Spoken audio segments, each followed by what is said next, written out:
Good morning. Hope that wasn't too weird. And even if it was, whatever. Whatever will be, will be. John 17:22. That they may be one, even as we are one. Just a little shorty. And this is something I'm dealing with, struggling with every day. Actually, I imagine everybody who is a Christian is furthering that thing right there. And that was Christ talking to God. That they may be one, even as we are one. And that's pretty overwhelming in a way, that like our intended union of God is supposed to be like that of the Son of God to God.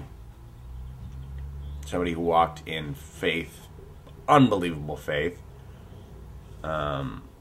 knew the will of his Father, knew the hearts of men, like did effing miracles for gosh sake, and was twinned to God in pretty much every way that you can be. Even that his demeanor spoke of God's love, and his lips spoke of God's truth, and his life spoke of God's glory. Like, these are all things we're called to do, and sometimes I don't feel so up to the challenge. But in those times, actually, that's probably a really good thing, because then I'm more likely to just call on God's help and say, God, help me be yours, help me be Christ-like.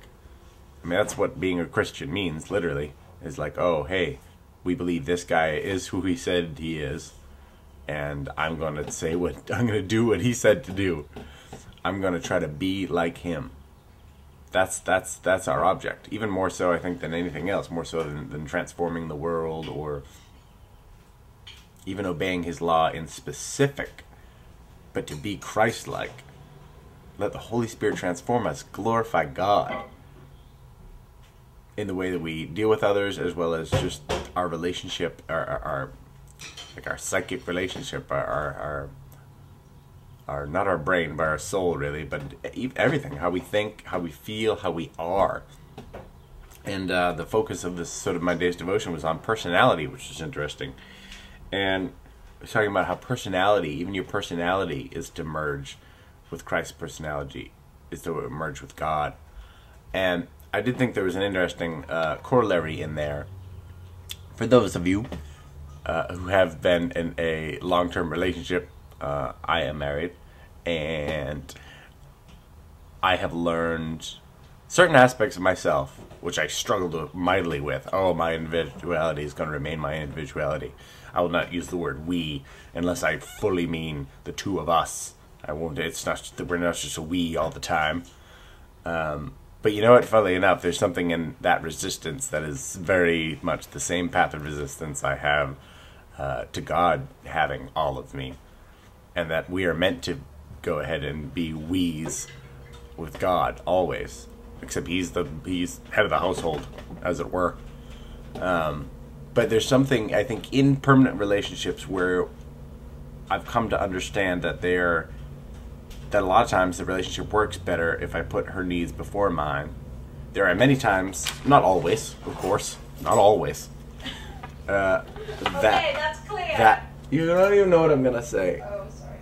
That I put her needs before mine in all that I do. But there are many times that I do it that would be surprising, really, to any human being. Really, I think it's always surprising for any human being to put someone else before them. But those of you who have done it, and then not been just taken wild advantage of by a selfish and terrible person, I think you've seen how your life is transformed. Everything about you transforms, like your personality, your habits, your even what you do with other people, and the ease of doing so changes. And in that, you don't lose your individuality. You actually just gain characteristics. You can gain I think you can actually gain a very palpable sense of servanthood, and I think that carries over to God. And that, yes, there's some things about you God is going to change. There are other things that you simply are going to become a we. You are going to just get better and better at serving Him the more you serve Him.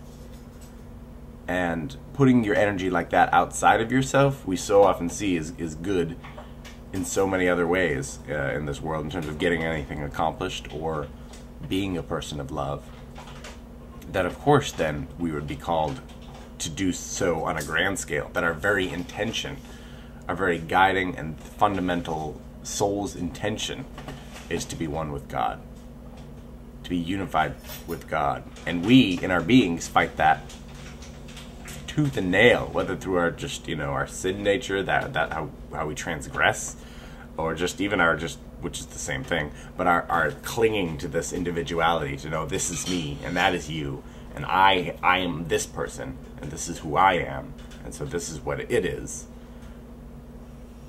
When it is always, almost every relationship you have on this earth is really what we have. You know what I mean?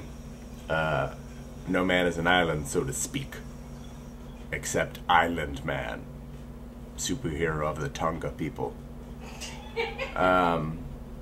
Anyway, that's it. Good morning.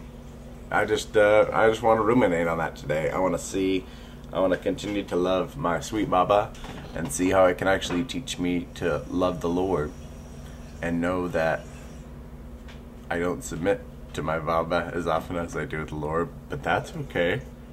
But that I can learn something there too, and that my will is to be watched like a hawk, that it remains not my own, but sublimated to the desires of my loving Creator. Love is key in there too. Love is not all you need, but dag, it's real good. Who's been your favorite boss sauce? Who have you learned the most from on this world? People out there. Whose will have you sublimated your own to and learned the most from? Holler at me.